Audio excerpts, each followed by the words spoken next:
तुम्हारी फाइलों में गांव का मौसम गुलाबी है, मगर ये आंकड़े झूठे हैं, ये दावा किताबी है। जो हमारा पड़ोसी देश है और पिछड़ा देश है, बांग्लादेश की जो करेंसी है टका, उसको कहते हैं टका, टका भी भारतीय रुपए से ज़्यादा मजबूत है अंतर्राष्ट्रीय बाजार में। तो समझिए कि भारतीय अर्थव्यवस्था जो है, इकोनॉमी है, कितनी खोखली हो गई है। सकल घरेलू उत्पाद में ये वृद्धि बताई जा रही है लगभग 7% के पास, जो कि एक अच्छी वृद्धि मानी जाएगी, लेकिन ये झूठ का पुलिंदा है।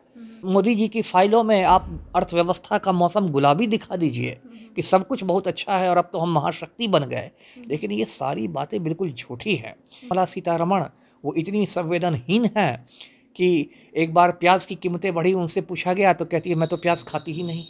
अब ये बताइए, भारत के वित्त मंत्री का जवाब है आप प्याज खाइए या नहीं खाइए, उससे मुझे क्या मतलब।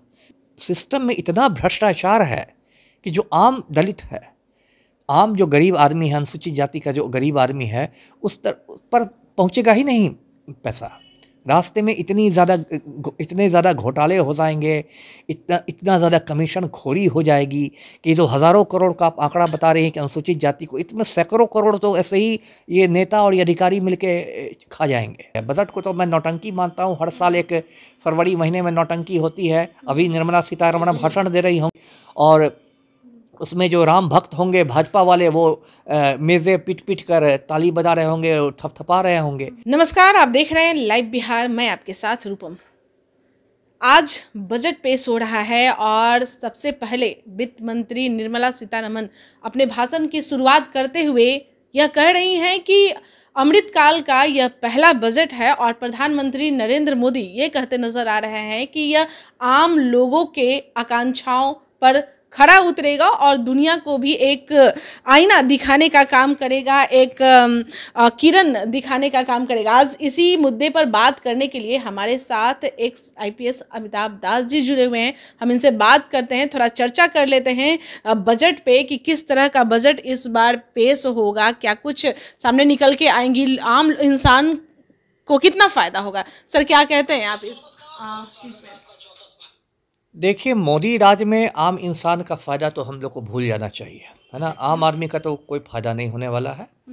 अब देखिए, आपने मोदी की बात की, मोदी से बड़ा जुमलेबाज प्रधानमंत्री हिंदुस्तान के इतिहास में हुआ ही नहीं।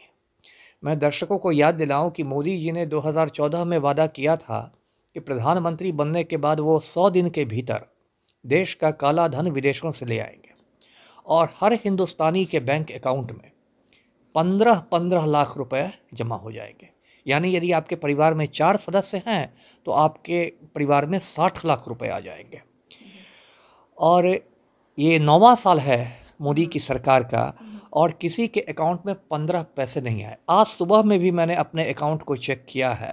मैंने सोचा कि हो सकता है आम बजट के शुभ अवसर पर मोदी जी को अपना वादा याद आ गया हो, लेकिन आज भी मेरे अकाउंट में 15 लाख रुपए हो सके किसी और के अकाउंट में आया हुआ हो। हाँ, इसलिए मैं दर्शकों से कहता हूँ कि वो भी आज अपना अपना अकाउंट चेक कर लेंगे कि 15 लाख रुपए आया कि नहीं। आप भी इंटरव्यू करने के बाद अपना अकाउंट चेक कर लीजिएगा। हाँ, कर लीजिएगा। तो ये देखिए, जुमलेबाजों की सरकार है और ये अमृतकाल और ये सब डायलॉगबाजी से कुछ नहीं होता। आम आदमी के लिए आप क्या दे रहे हैं।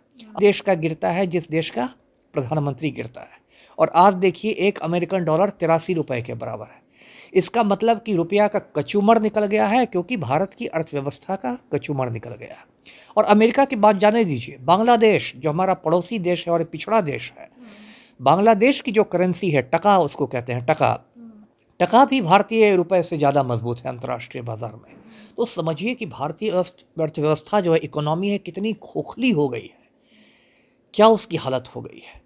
और ये लोग बड़ी बड़ी बात बनाते हैं। अब एक देश का आर्थिक सर्वेक्षण आया है। अब आर्थिक सर्वेक्षण तो सरकार ही कराती है, और सरकार कराती है तो जो आर्थिक सर्वेक्षण है वो क्या है, झूठ का पुलिंदा है।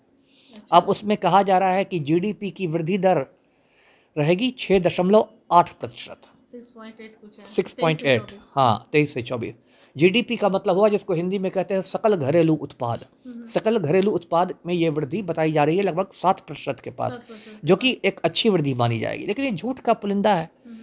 मुझे इसमें अदम गोंडवी कवि हैं, मेरे प्रिय कवियों में से है, उनकी 2 पंक्तियां याद आती है, अभी बहुत प्रासंगिक है कि तुम्हारी फाइलों में गांव का मौसम गुलाबी है, तुम्हारी फाइलों में गांव का मौसम गुलाबी है, मगर ये आंकड़े झूठे हैं, ये दावा किताबी है। है ना। तो ये आंकड़े झूठे हैं, ये दावा किताबी है।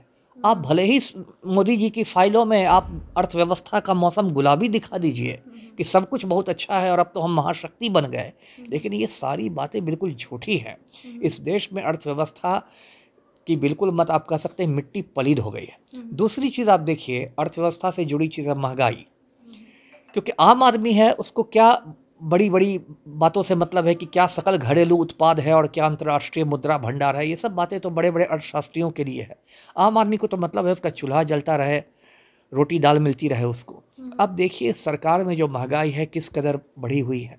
जो गैस सिलेंडर है, गैस सिलेंडर 1200 रुपये के करीब हो गया है एक गैस सिलेंडर, जो पहले कम में मिलता था। ये स्थिति है कि लाखों लोग इस देश में फिर से गैस सिलेंडर छोड़ के फिर से लकड़ी का चूल्हा जलाने लगे हैं। और हमारी जो वित्त मंत्री है निर्मला सीतारमण, वो इतनी संवेदनहीन है कि एक बार प्याज की कीमतें बढ़ी, उनसे पूछा गया तो कहती है मैं तो प्याज खाती ही नहीं।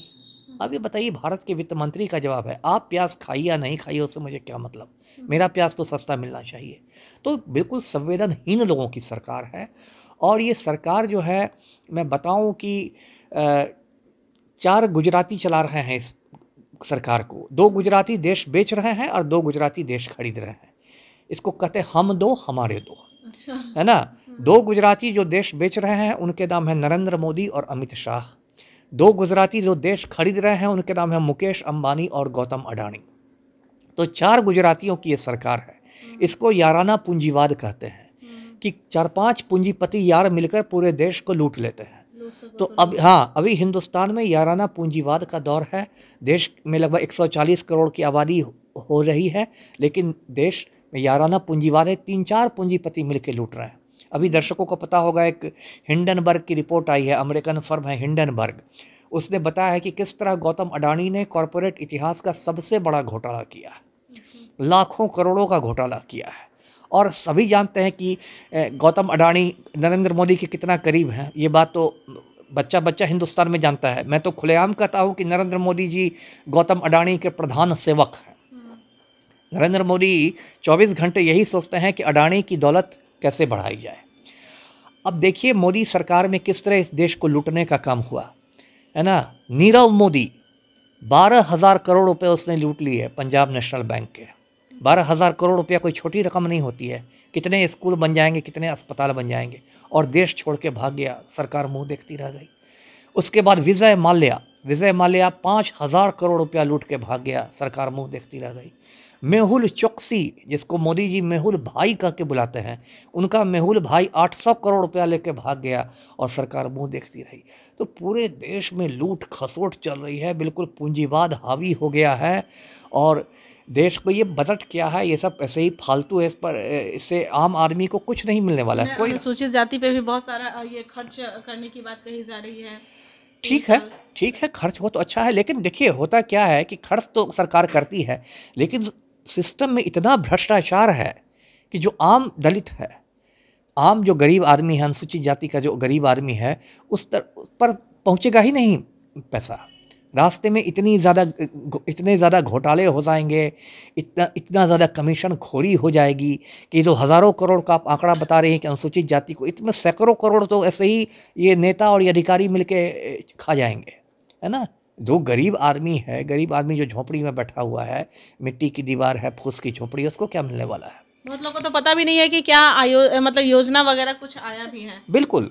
तो ये सब देखिए अब एक मतलब नौटंकी हो गई है। बजट को तो मैं नौटंकी मानता हूँ। हर साल एक फरवरी महीने में नौटंकी होती है। अभी निर्मला सीतारमण भाषण दे रही हूँ और उसमें जो राम भक्त होंगे भाजपा वाले, वो मेज़ें पीट कर ताली बजा रहे होंगे, थपथपा रहे होंगे। इससे क्या होगा, आम आदमी को क्या मिलेगा।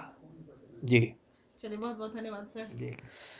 तो आपने सुना अमिताभ दास जी सर हमारे साथ जुड़े हुए थे। और जैसा कि अभी बजट पेश किया जा रहा है, वहाँ पर जो लोग हैं वहाँ पे मौजूद होंगे, सभी का टीवी ऑन होगा और ध्यान केंद्रित होगा बजट पे ही कि क्या क्या बजट पेश हो रहा है, किन लोगों को क्या फ़ायदा होने वाला है, किन को नुकसान होने वाला है। चलिए, हम लोग भी इंतज़ार करते हैं और जानने की कोशिश करते हैं कि वाकई में आम लोगों का कितना फ़ायदा होगा। चलिए, फिलहाल के लिए बने रहें लाइव बिहार के साथ। धन्यवाद।